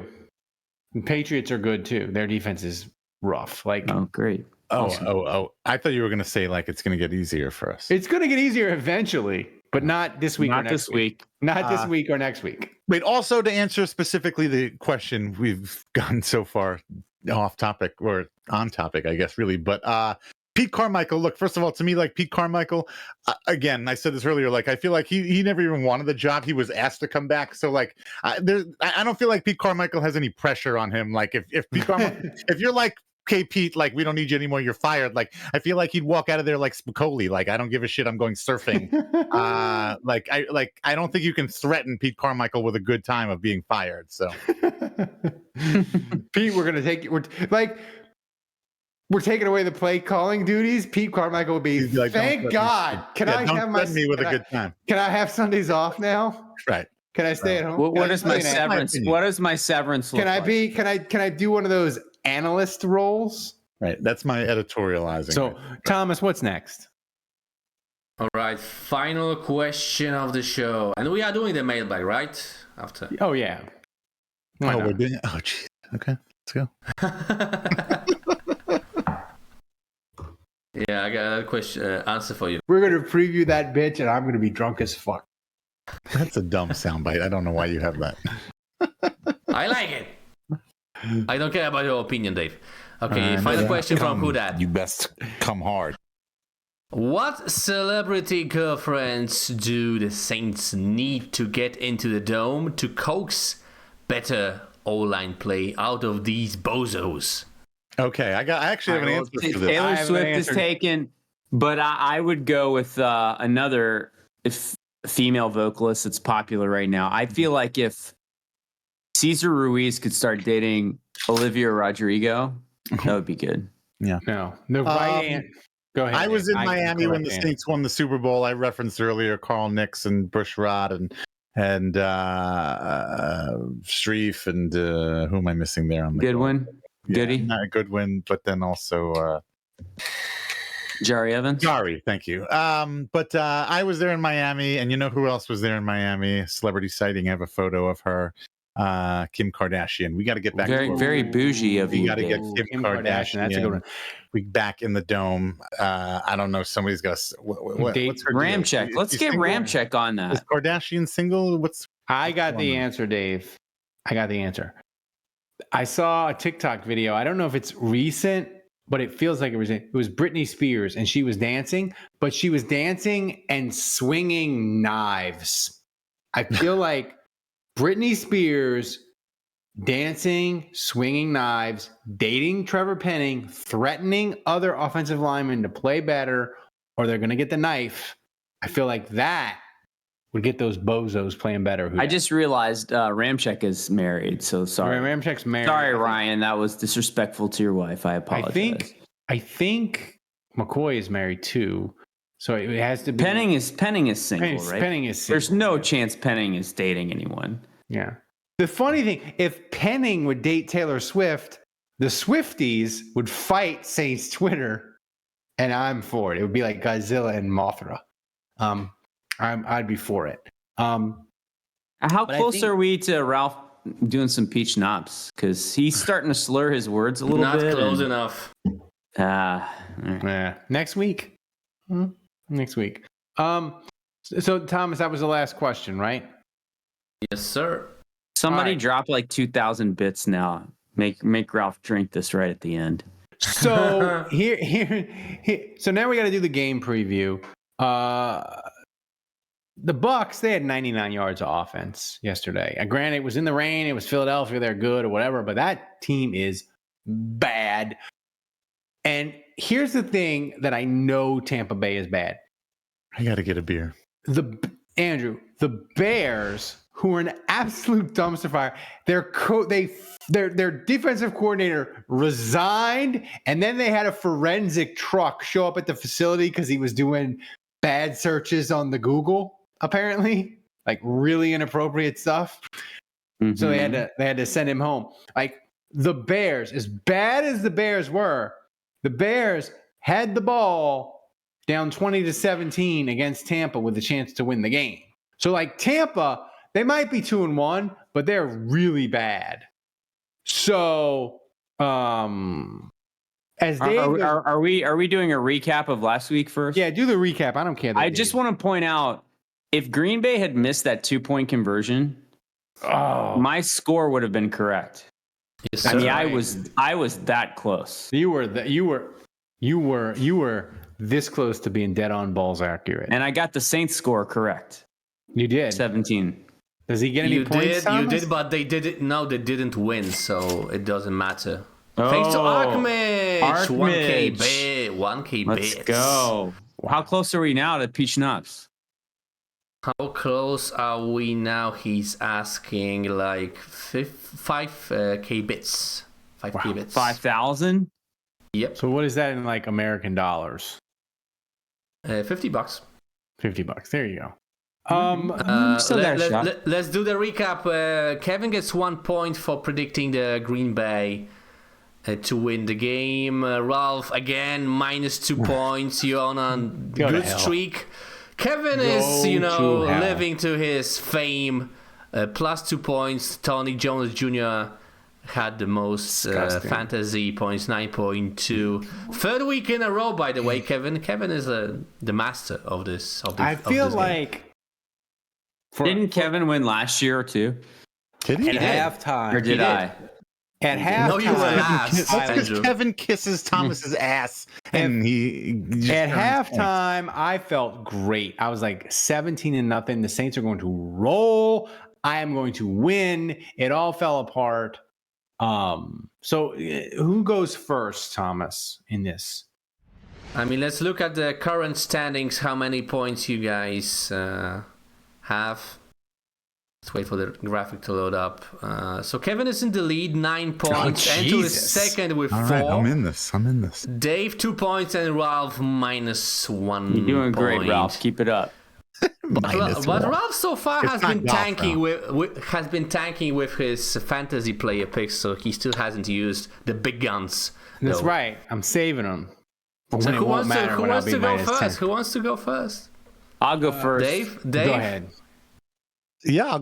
Yes. Yeah. Let me go first, so I can get my person that I would like. Let me ask a question first, maybe to all of you. Does anyone want to pick Jameis Winston or not? That's a great one. You might need that later. Andrew, you want to pick Jameis? Ralph, you want to pick Jameis? I might. Well, tough shit. I'm taking. Ooh, Chef Colin. We're getting a little closer. If so, then I'm gonna randomize the order. On. No, nobody else wants to take him. Nobody else wants to take. Kevin, I'll take Jameis. What? No, come on. Okay, I'm randomizing. No, Jeff Collin is wilding over here, and I'm not. We're getting closer. How many bits are we away from 3,000 away? No, 2,000. Wow, 2,000. Chef Colin went 2K. Okay, Andrew's first, Dave's second, Ralph's third. All right, go. This is not fair. I think this is going to be a slog. I think this game is going to be painful. It's going to be mired by poor quarterback play. Saints 17, Bucs 14. Okay. That'd be a panacea. We're going to get it done. Groupie is going to make up for the miss with a game winner. I'm gonna punch I like that. But Jameis Winston is going to be the fantasy pick of the week. Ooh, no, this is getting randomized now. You don't get to just pick them. Yeah, I get to pick them. It's my turn. You don't. No. That's the whole thing. No, I randomized the order. He can pick Jameis. What the hell, Dave? I picked Jameis. Wait, you randomized it and Andrew got to pick first? Yes. Yes, he randomized it and Andrew got to pick first. Okay, where's my phone? Jameis. No, this is BS. I'm going to show you my phone. I It messaged. doesn't matter. I'm gonna He mute doesn't you, make man. He messaged Dave is like, I messaged Thomas at 8:52 in the morning. I get first pick.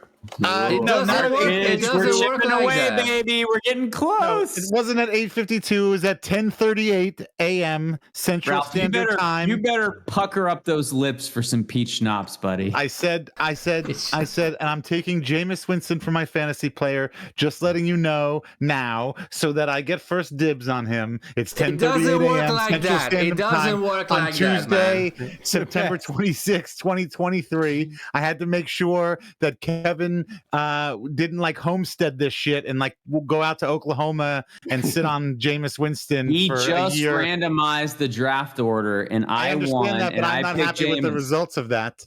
Because Marino. I had because Alden I had Marino said points of day for questioning Tomas. No, because I'm not questioning Tomas. I'm just making my case. I had the foresight Hey, to message Thomas, him and pick can you him go earlier. ahead and give Dave like -5 points? No, it's because that's annoying, and then because then it doesn't become a real game. Less than 2K away, by the way. Hatchet John just went nuts. How close are we to peach schnapps? I'm not looking at it. I think we are already there. Yeah. All right, Ralph. Sorry, too many things to look at. Wow. Let me find up the height plane.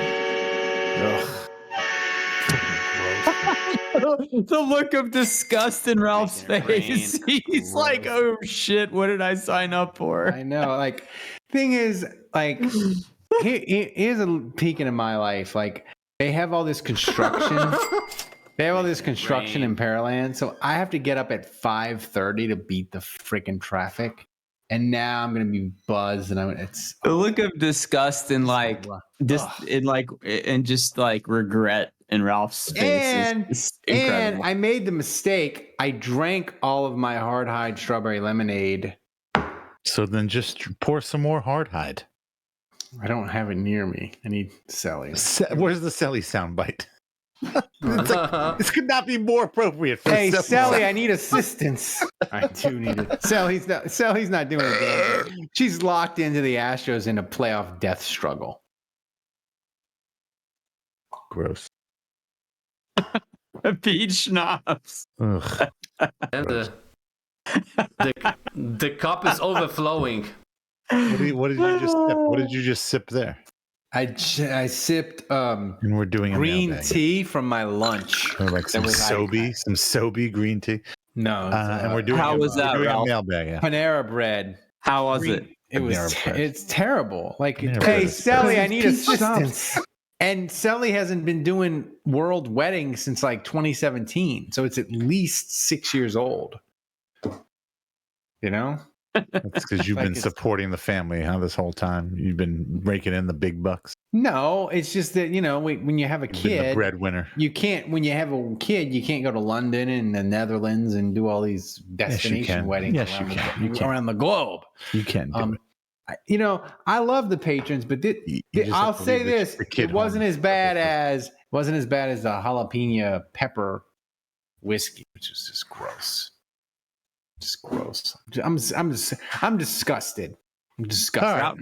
Ralph looks like he's starting to struggle. I am starting to struggle. We got a mailbag to get to. We got a mailbag to get to too. That's the thing that just. And next week, if you well guys, done, everybody, well done. And next week, if we reach 100,000, then we're gonna do the mailbag live for you. And the thing is, like, we're gonna lock down the mailbag. Like, if you're not a patron, you're not getting the mailbag. If you want the mailbag and you listen to the live stream and you're not a patron, like, you ain't getting it.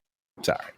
I know Thomas says to me to do a gentle tease to encourage the people to don't threaten them, don't brag and do all that. But Thomas, the mailbag, we're locking it down. You got to pay to get the mailbag. That's right. I think we should start doing a thing where if they donate enough, we just go another hour.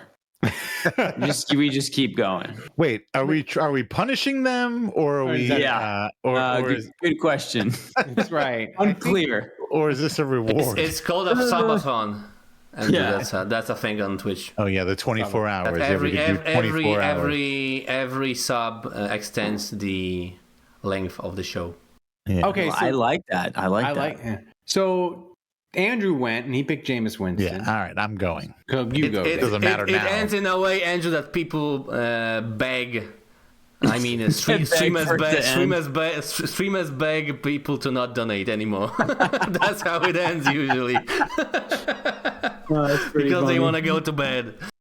Do you want to see me in the puke bucket just begging you people to stop? It can happen. We'll do it. Okay, let's go back to predictions. I could see this show being like, no, please don't donate, please stop, and then and like no, like that would be incredible. That's how it works, man. That's how it works. All right, my turn. Yeah, you're. Yeah, right. And you cannot pick Jameis. Yeah, I know that. I haven't decided who I'm going to pick yet, and I also don't remember who I picked in the past, but. I'm going to deduct points if you pick the same player. That's crazy. Wow. That's not fair at all. I know. Yeah. Ralph, this is a fair game, man. This is a democracy, man. Tackle eligible, maybe. Tackle eligible. It's Polish law. Polish martial law. All right, back in the dome. I'm not confident that the Saints offense is going to be able to do anything. I tried to will into existence some offensive firepower last year, and it didn't work. Last week, and that didn't work, obviously. I do think the defense will play a little bit better. Better than giving up 18 points? Yeah, I mean, now that we know, well, yeah, because I think that they were taking. I mean, once Carr went out, it was kind of like all the air got deflated from the balloon. I think everybody's mindset changed, and so I'm gonna say, but so not a lot of points. I mean, I would take the under in any Saints game. In fact, I probably will start doing that. I'm gonna say Saints, but I do think they can win. Baker Mayfield. I mean, honestly, this goes one of two ways. Baker Mayfield either has one of the games of his life, and we have no chance to do anything about it, or he kind of has one of his, Baker Mayfield games, and it's mediocre at best, and he's totally beatable. So I'm gonna go Saints 13, Bucs 10. For my player. Yeah, for my player, I am going to go with. Yeah. I'm going to go with Chris Olave. Wow. Ooh, the big guns. Yeah. You think who's up next? Is it Kevin or Ralph? I'll go. Ralph. Yeah. I'll go. As always, Thomas, I forgot the score, but I did tweet out yesterday, and this tweet, you never know what tweet is going to catch fire with the kids. I tweeted out, Saints Bucs is going to set offensive football back to the Stone Age, and I really believe that. Yeah, I know. And Thomas, did I say 9-6 or 6-3? I forget. We gotta go you Blake said Griffey then. 9-6, man. 9-6. So you would think I would go. You Blake gotta go Groupie. No, Foster Moreau. I think the Saints. Jesus. You have the Bucs winning. I have the Bucs winning. I have the Bucs winning. I just think this is going to go all bad for the Saints. I think what we want to have happen is Winston do well, and the Jameis stands go out. I think it's going to go all bad. I think the Saints offense is going to be a disaster, and I think they're going to lose because of the offense. Now, you could say they lost to Green Bay because of the offense, but I think they're going to lose because they're going to have just a crap ton of turnovers and penalties, and it's going to be an absolute disaster. 9-6. I'm picking Foster Moreau, but I will be sending you, Andrew. I will be sending you lots of doom text. Today is Tuesday. Expect the doom text to hit your phone Thursday, Friday. I am not optimistic at all. All right. By the way, I appreciate not being on those texts. I have Kevin's pick. You can continue. I have his pick too. Okay. I'm texting with him. Okay, so first, his prediction 16-10. Who do you think is gonna win, guys? He picked according the Bucs. to Kevin. Yeah. He picked the Bucs. He's Team see Ralph. Andrew. He's teaming up with Ralph this Andrew season. and I are the only ones who respect this team. I love At how his- at 31 combined points, Right. I am by far the highest. By far. By far, yeah. Yeah. And his fantasy star of the game is gonna be Alvin Kamara. Ugh. The big guns, Ralph. You are The in big- for -2 points incoming, man. Again. Hey, man, they're going to suffer later in the year. You got to save the, Ralph's gonna come back from behind. you got to save the big guns for later. That's what He's she gonna said. he's gonna be picking Kamara when you're gonna be picking, Keith Kirkwood. Total points. If you add up all of our predictions, we have the Saints with 46 points total. And we have the Buccaneers with 24 plus 9 is 33 plus 16 is 49. So and the Buccaneers with 49 total points. That's fucking illegal. I mean, but between 4 total predictions, so that's like an average of like 11 points per team each. So this is not going to be high. Yeah, nobody is expecting any high scoring affair. Bet the under is what we're saying. Dr. Zeus says, I appreciate your honesty, guys, with the picks. The thing is that's funny on the YouTube channel, 2 things excite the people on YouTube on the Saints Happy Hour channel, which you should subscribe, Dave, if you're not. 2 things excite the people. Do you know what they are? Taysom Hill highlights and us picking against the Saints. Those are the only 2 things that excite people about our YouTube channel. But you should subscribe. It's amazing. Thomas is doing amazing work there. The YouTube channel is really cool. I think we're up like over 2,000 subscribers. Help us there. Watch the YouTube stuff. Like it. Comment. It's great. You should do it. So just spread the word, guys. Spread the word. So Thomas, before we end the show, give us the MVP, the final MVP tally. Okay, so much generosity, you guys made Ralph suffer. Thanks to everyone who donated during the show.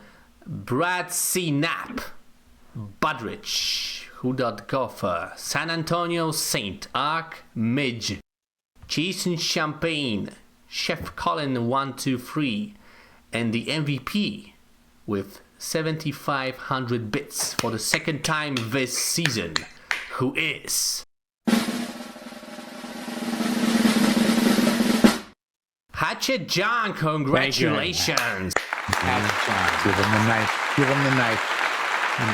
If you do illegal things with a knife, we are not responsible. Saints Happy Hour is not responsible for any crimes committed with the JLD hot sauces and knives. You recommended they murder a hobo, though. Yeah, I suggested it. I didn't recommend it. Don't take that knife to the Claiborne overpass. Oh my God.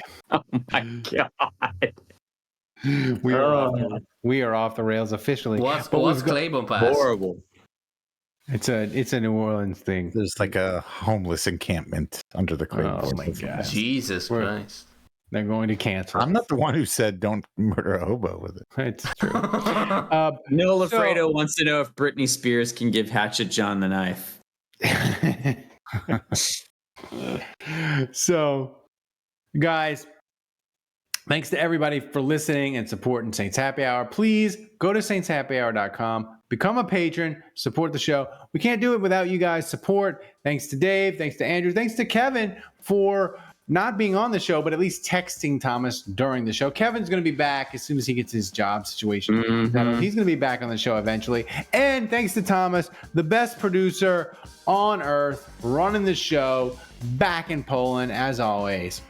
So remember, kids, if you're going to support a show, if you're going to support a Saints podcast, support the one who wins awards. Until next time, the bar is closed.